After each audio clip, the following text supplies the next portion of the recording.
नमस्कार प्रिय छात्र और छात्राएं, मैं जितेंद्र कुमार रावत अमन कंप्यूटर शॉर्ट हैंड सेंटर आपका हार्दिक स्वागत करता है।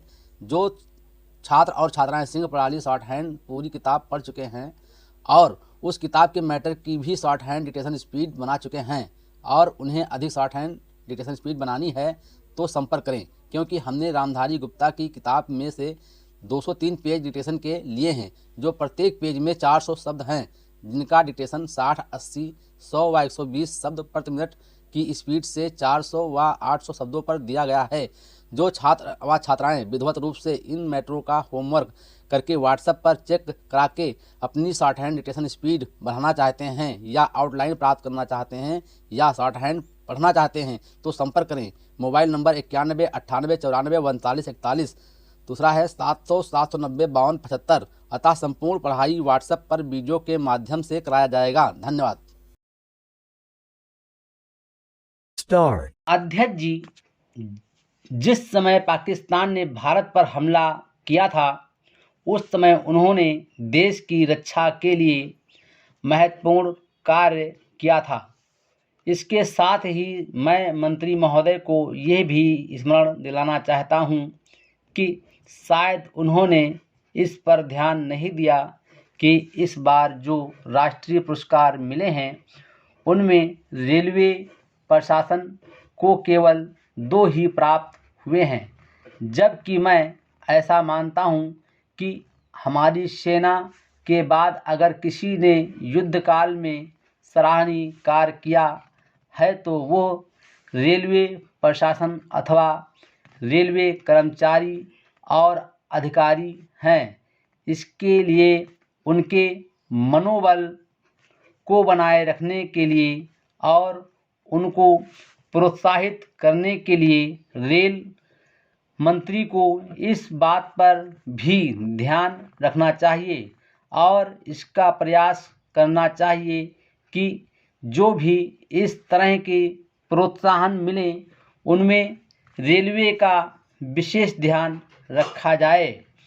रेल मंत्री महोदय ने अपने वक्तव्य में भी रेलवे कर्मचारियों की प्रशंसा की है या उनको प्रोत्साहन दिलाया है, लेकिन ये प्रोत्साहन शांति काल में भी बना रहना चाहिए।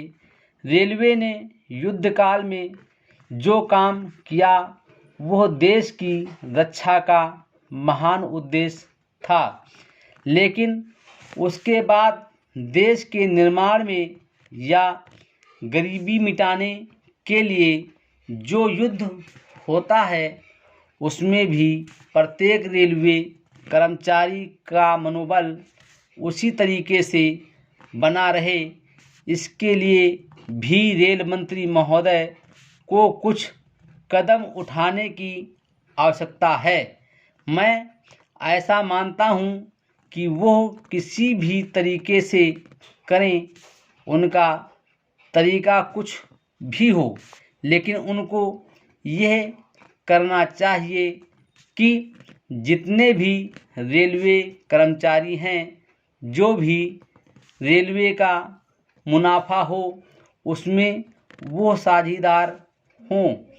चाहे आप उनको बोनस के रूप में कुछ दें, चाहे किसी और तरीके से दें, लेकिन हर वर्ग के रेलवे कर्मचारी को मालूम होना चाहिए कि यदि वो देश के निर्माण के संबंध में ठीक तरह से काम करेगा तो उसको पुरस्कार के रूप में या वेतन के अंश के रूप में अपने वेतन के अलावा पैसा मिलेगा।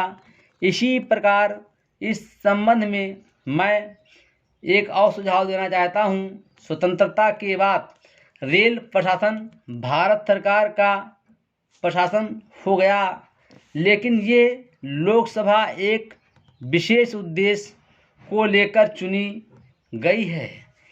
यह उस कार्यक्रम का एक नमूना ही है।